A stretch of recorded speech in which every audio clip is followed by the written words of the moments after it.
It's okay to be sad. ہر انسان کی زندگی میں کچھ نہ کچھ ایسا ہے کہ اسے غم آئیں گے، اور یہ اللہ نے لائف کی نیچر بھی یہی بتائی کہ الذی خلق الموت والحیات لیبلوکم ایکم احسن عملا، کہ میں دیکھوں گا تم میں سے بہترین عمل والا کون ہے. کہ یس اندھیرا بھی چھا جاتا ہے اور وہ پورا کا پورا چھا جاتا ہے، لیکن کبھی بھی اندھیرا پورا کا پورا نہیں رہتا ہے. صبح ہوتی ہی ہوتی ہے، کبھی بھی سچویشن سیم نہیں رہتی. تو مومن کو کبھی بھی ہوپ لیس نہیں ہونا چاہیے کسی بھی سچویشن کے بارے میں. ہوپ ہی ایک ایسی چیز ہے نا جو انسان کو زندہ رکھتی ہے. تو اللہ تعالیٰ ہوپ دلا رہا ہے. یہ اللہ کے الفاظ ہیں، یہ کسی انسان کے الفاظ نہیں ہیں کہ اللہ تجھے نہیں چھوڑ سکتا، نہ اللہ تجھ سے ہیٹڈ کرتا ہے.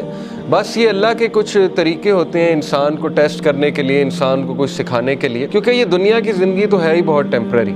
اصل میں آخرت کی زندگی ہے، وہاں پہ آپ کا ریوارڈ جمع ہو رہا ہے. اللہ کے ہاں دیر ہو سکتی ہے لیکن اندھیر نہیں ہے.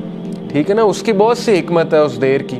اللہ تعالیٰ پتہ نہیں آپ کو کیا ریمائنڈر دینا چاہ رہا ہے آپ سے، کیا آپ کو ٹھیک کرنا چاہ رہا ہے، آپ کے کون سے سکلز کو باہر لانا چاہ رہا ہے اللہ. کیا وہ ہی نہیں جانے گا جس نے تمہیں تخلیق کیا ہے؟ کیا اس کو ہی نہیں پتا کہ تم کس سچویشن میں ہو، تم کس غم میں ہو؟ اللہ سے ہوپ لگائیں گے نا تو ایمٹی ہینڈ نہیں آئیں گے. نو تو ہے ہی نہیں نا، ہوپ لیسنس تو ہے ہی نہیں اللہ کے ہاں.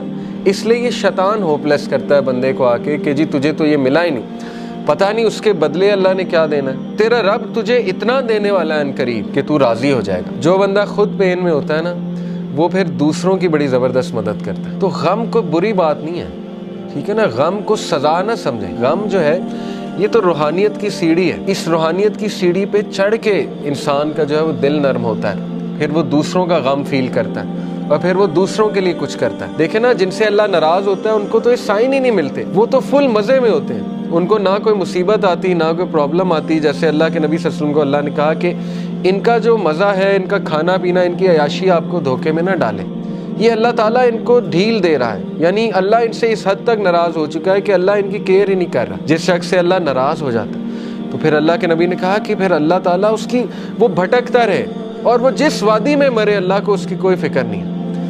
یہ ہے اصل میں وہ شخص بدبخت. اور یہ کون ہے؟ وَلَا تَكُونُوا كَالَّذِينَ نَسُوا اللَّهَ فَأَنسَاهُمْ أَنفُسَهُمْ. کیا تو نے دیکھا اس کو جو اللہ کو بھول گیا تو پھر اللہ نے اس کو اس کا آپ بھلا دیا. اولئک هم الفاسقون، یہی تو فاسق ہے. تو اس لیے یہ مت سوچے کہ اللہ نے آپ کو بھلا دیا. اگر اللہ کسی کو ناپسند کرتا ہے تو اپنے قریب کیوں لائے گا؟ مجھے یہ بتائیں. ٹھیک ہے نا، ایک بندہ کہیں اور جا سکتا ہے، کلاس میں آ گیا ہے، دین کا لیکچر سننے آ گیا، کیا یہ نشانی نہیں ہے کہ اللہ اس سے راضی ہے؟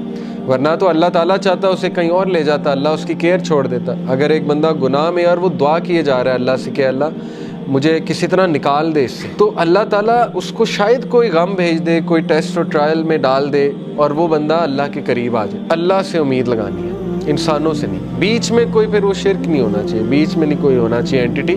ساری کی ساری امید اللہ تعالیٰ سے ہے. پھر آپ دیکھیں اللہ تعالیٰ جلد آپ کو ایسی چیز دے دے گا کہ آپ کا غم اللہ ہلکا کر دے گا.